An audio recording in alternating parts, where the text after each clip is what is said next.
All right, we've got an old pair of Cutco kitchen shears to sharpen. And I tested them already on a piece of paper towel. And they will not cut anything. Let's see if they'll cut something real thick. Nope. Barely. There we go. All right. So we're going to have to sharpen them here. And we're going to use the old twice as sharp from Wolff Industries.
All right, we got them sharpened.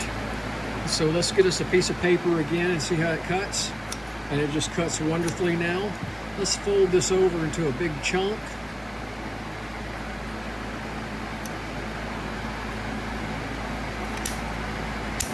No problem. So Cutco shears have been sharpened. Hey, thanks for watching. I hope you subscribe to the channel.